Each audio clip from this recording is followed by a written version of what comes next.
Et là, on va retrouver Joël. Joël, c'est un free-piste.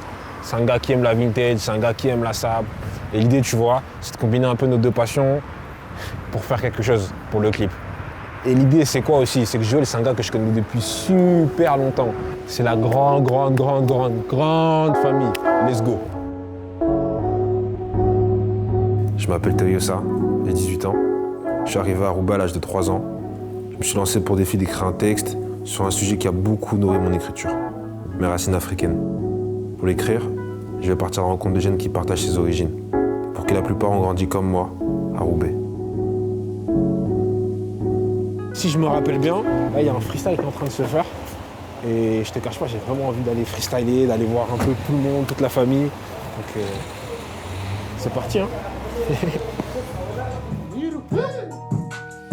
Et yes, n'envoie pas de DM car tu n'es pas belle, envoie-la ce fort, c'est déjà carré. BW installé dans la soirée, photographe raffole parce que les flots sont carrés. Ma soeur c'est faux, dit que j'ai besoin de voyage, de bien boire, elle veut pas me lâcher. Non. Je reste dans les types qui mangent des pierres, qui perdent leur temps, qu'il faut que casser. Les frères, la prod part et je suis pas dans les temps. Je suis beaucoup trop fort, j'ai le flow, t'es juste un des temps. Nandomo, moto miro. Nandomo, moto miro. Je suis au magasin de Joël, passe le big up. Est-ce que t'es prêt pour l'interview? Tu comprends ce que tu dis ou pas? Hein? Ouais? Moi je sais ce que je dis, wesh. En Afrique, ils catégorisent ton origine par rapport à l'origine de ton père. On va dire qu'en France, je suis togolais béninois, mais quand je suis en Afrique, je suis béninois, c'est tout. T'es pas né ici, toi, t'es né au Je suis né au Togo, Gabon. T'es né au Gabon? Ouais, Et du coup, t'es arrivé ici à quel âge? à l'âge de 3 ans. Mes parents, au début, ils ont vécu dans un foyer, parce qu'ils n'ont pas trouvé du coup d'habitation. Et quelques temps après, on a trouvé un logement social au niveau de Port-des-Postes. Voilà, donc des HLM. J'ai vécu là-bas pendant une petite période de ma vie. Et ensuite, je suis arrivé à Roubaix quelques années après. Pour moi, avoir grandi à Roubaix, c'est un cadeau. Il y a énormément de choses qui sont vecteurs, tu vois, d'émotions, de souvenirs, d'histoires liées à l'Afrique, tu vois. Ouais, Roubaix, c'est l'Afrique un peu. Ouais. Le système fait que y a Arabes et Africains, on les a tous mis dans le même lot. Et puis on s'entend bien entre nous. Parce que de toute façon, on n'a pas le choix. Quand on nous a mis ensemble, on est obligé d'être ensemble. Au moins à Roubaix, ça va, je me sens chez moi. Je m'en vais au moins 2 fois dans l'année, minimum. Au moins ça fait que tu n'oublies pas d'où tu viens. Tu dois, au moins les gens disent qu'il faut savoir un des deux. Non, c'est les deux qui vont ensemble. C'est ça. Si tu oublies là où tu viens, tu ne peux pas avancer. Depuis tout petit, depuis le berceau, ma mère elle me parlait togolais et français. Donc depuis tout petit, j'étais imprégné de cette culture-là, tu vois. Depuis tout petit, quand tu rentres chez moi, ma mère, quand elle fait à manger, ça sent l'Afrique, tu vois. Ça sent, par exemple, le foufou. Tu vois, il y a plein de choses.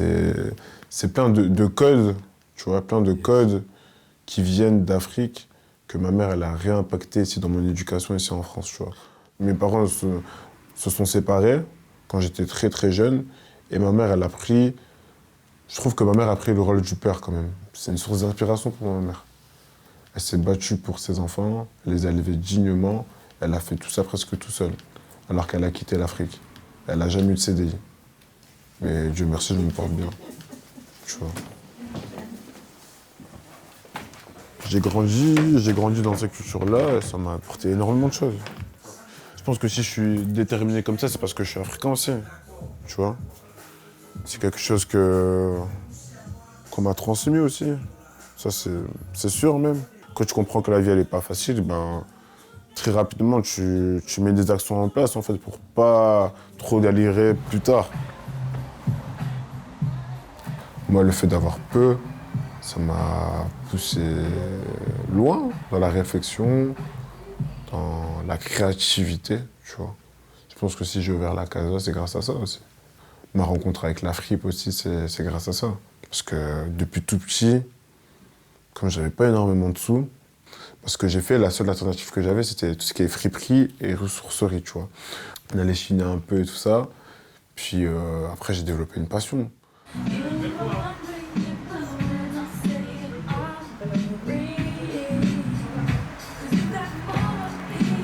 Et ce qui est cool avec la fripe, c'est que quand tu chopes une pièce, tu vois personne avec.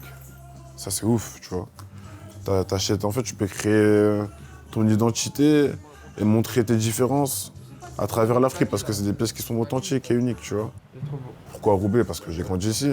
Pour moi, si j'ai pu faire tout ça, c'est grâce aussi à ma ville. Et aussi parce que je crois en ma ville. Pour moi, il y a des trucs à faire. Je crois en son potentiel. Je sais la richesse culturelle qu'il y a ici. Et je sais qu'il n'y a pas que de la délinquance ou tout ce que les médias et la presse nous vendent.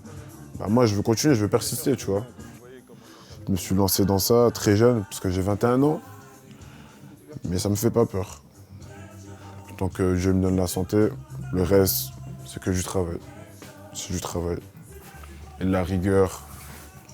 La rigueur, parce que bon, quand t'es à 21 ans, la rigueur, tu l'as pas. Mais tu dois travailler dessus, tu vois. T'as pas cette rigueur-là. Mais bon, avec le temps, je commence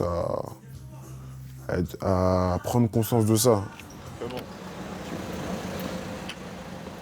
Moi, je me dis, ma mère, elle a traversé le monde, elle a quitté sa terre natale, donc ses racines. Et moi, en France, j'ai tous ces moyens-là. Je peux pas me permettre de dormir, tu vois. Tu te bats et tu essaies de faire des choses. Tu fais des trucs pour la France, mais faut pas que tu oublies d'où tu viens, tu vois. Faut surtout pas t'oublier d'où tu viens, il faut faire aussi des trucs au pays. Il faut faire des trucs au pays, sinon au final, la situation en Afrique, elle va jamais changer. Et pour moi, l'Afrique, c'est l'avenir. On devrait apprendre à connaître notre histoire. Je trouve qu'en fait, au final, quand tu grandis en France, tu as une image moche de l'Afrique. Sincèrement, quand tu es en France et qu'on te dit que tu dois aller en Afrique avec tes parents, tu n'as pas très envie d'y aller. Quand tu vois ce qu'on montre à la télé, tu te dis, ouais, en fait, je vais aller là-bas, ça va être un trou perdu. Mais quand tu vas en Afrique et tu y vas, en fait, tu vois que non, pas du tout. Quand j'ai entendu parler de l'Afrique, sincèrement, le seul thème que j'ai retenu, c'est l'esclavage. Mais à part ça, on ne m'a jamais parlé d'Afrique. On ne nous a jamais parlé de Thomas Sankara, on ne nous a jamais parlé, par exemple, de Nicéphore Soglo. On ne nous a pas parlé de grands hommes politiques. On ne parle pas d'Afrique ici. C'est rare qu'on parle d'Afrique à l'école, tu vois. Moi, déjà, je pense que mes enfants, ils vont aller en Afrique très rapidement, tu vois, très jeunes. Parce qu'au final, quand tu connais pas tes racines, tu sais pas où tu vas. Si tu sais pas d'où tu viens, tu sais pas où tu vas. Donc pour moi, c'est important. Ils vont aller en Afrique. Si même je peux m'installer en Afrique là-bas, si même ils ont la chance de pouvoir étudier là-bas, tu vois, et tout faire en Afrique, ils le feront, tu vois. Parce que les racines, c'est essentiel. Ça impacte ton histoire. Ouais, c'est fondamental, en fait. C'est très important, tu vois. C'est quelque chose qui... C'est en toi, en fait. C'est en toi. Première chose que j'en retire, c'est l'expérience humaine. Hein. C'est l'expérience humaine. C'est aussi la rencontre avec les gens.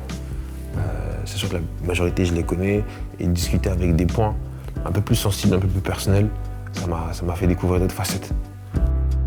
Et des fois, c'est un sujet personnel. Et nous, ça nous paraît tellement normal, ça nous paraît, comment dire, je ne vais pas dire absurde, mais tellement logique qu'on ne prend pas la peine d'en parler. D'aller plus loin, d'avoir la caméra aussi, ça a créé un moment particulier. Et j'espère qu'on va pouvoir ressentir toutes les émotions que j'ai pu ressentir dans cette série. J'ai appris, j'ai compris et ça m'a permis de vraiment prendre du recul. Et de voir qu'il y a pas mal de choses que j'ai assimilées qui sont super différentes et de faire une idée en fait de qu'est-ce qu'est l'africanité pour moi. Et elle est différente de celle des autres, totalement. Je pense que mes origines africaines, elles ressortent plus par le prisme de Roubaix. Parce que je pense que c'est vraiment Roubaix qui m'a permis de découvrir ma culture. Et si je dirais que j'ai une culture africaine, c'est vraiment une culture roubaisienne africaine. Parce que la découverte de certaines cultures africaines, je l'ai vraiment fait au travers de Roubaix.